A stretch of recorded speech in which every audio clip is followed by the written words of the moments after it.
Okay, so the claim I'm responding to is that legalizing prostitution can have a positive effect on California. I'm here to counterclaim that, and my opponent stated 3 secondary claims. 1, legalized prostitution can help California's budget. 2, legalized prostitution can help reduce violent crime rates. And 3, legalized prostitution can help improve the welfare of California citizens. I think that legalizing prostitution can have a negative effect on California. In response to the claim that legalizing prostitution can help California's budget, the speakers use Nevada as an example because there are counties in Nevada where prostitution is legalized. And using Nevada as an example, police officers still do track down street prostitutes, and that prostitution outside legalized or licensed brothels is still illegal. Prostitution problems do not disappear. The speaker stated that it's a high-paying career, but doesn't say how much, and he stated that regular medical checkups will have to occur, but never say the means that you're being paid for. If it's legalized and regulated, that means the government wants to pay with our tax dollars. Also, the speaker did not state the locations of the brothels, or even if there are going to be brothels. He just merely used Nevada as an example where brothels exist. According to Nevada law, prostitution is only legal within counties with a population of under 400,000. If we adapt that law, brothels will only exist in rural areas. The speaker does not take into factor the expenses, the sources of the expenses for legalizing prostitution. In response to the second claim that legalizing prostitution can help reduce violent crime rates, the speaker stated a study where rape increased as a result of closing down brothels. However, the problem with that study was that it was taken in 1957, which was over 50 years ago. According to his 2-year survey from 2005 to 2007, titled Prostitution and Trafficking in Nevada, Making the Connection, Melissa Farley, a clinical psychologist and researcher, discovered that 24% of legal prostitutes in Nevada admitted to being physically assaulted, and that 80% of legal prostitutes wanted to escape. According to Young V. Dale of the Examiner, in Germany, where prostitution is legalized and regulated, sex trafficking has increased 11% from 2009 to 2010, and 70% from 2006 to 2010. This indicates that legalizing prostitution does not necessarily reduce the crime rates. The speaker reasoned that there will be safer working environments. Melissa Farley also found that most brothel prostitutes are controlled by outside pimps, and that they suffer widespread abuse by brothel owners and customers. Farley stated that what happens in legal brothels is sexual harassment, sexual exploitation, and sometimes rape. Abuse will still continue. For example, Terry, who's remaining anonymous, is a prostitute who has experience in Nevada's brothels, stated that the brothel owners are worse than any pimp. They abuse and imprison women and are fully protected by the state. Legalizing prostitution would create legal premises such as brothels, but as stated before, the current system in Nevada, which the arguer used as an example, is not a safe haven either. Brothel owners are more at liberty to abuse prostitutes because they are deemed trustworthy in comparison to pimps. The third claim was that legalizing prostitution can help improve the welfare of California citizens.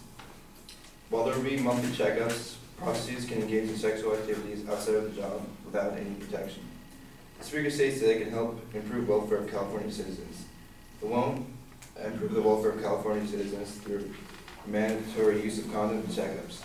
According to ProCon.org, who gathered 21 studies between 1994 and 2010, 13.5% to 21.6% of men in the Netherlands, where prostitution is legalized, have paid for sex at least once in their life. This is not representative of the whole population, and it only uses adult males. Regulations and checkups will only affect the prostitutes themselves, and their clients are not even tested. Legalizing prostitution will not improve the welfare of California citizens because the vast majority of citizens will not partake in such activity. In conclusion, prostitution can have a negative effect on California because it won't necessarily increase California's budget, it won't necessarily reduce violent crime rates, and legalizing prostitution will not have improve help improve the welfare of California citizens.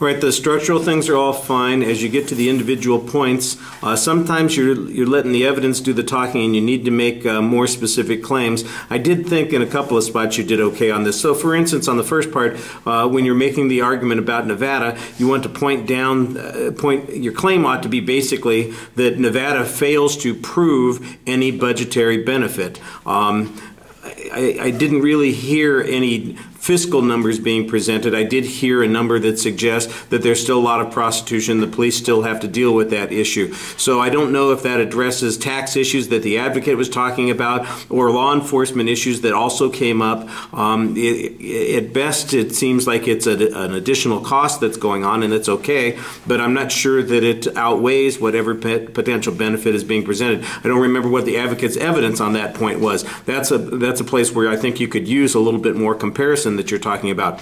The limitations on Nevada's brothels, I think, are nicely explored, pointing out, for instance, that they are limited primarily to locations where the fewest number of people are likely to come in contact with them, which seems to suggest that it would have a minimal use for most people. So would it really address prostitution issues in, for instance, California, where I don't know how many counties would qualify under the Nevada rules. I can tell you several that won't, and we would, I guess if you lived in LA County and wanted to go to see a prostitute, you'd probably have to go someplace north of, I don't know, Lone Pine, something like that. And whether or not that's practical, I think there's a good argument to be made there.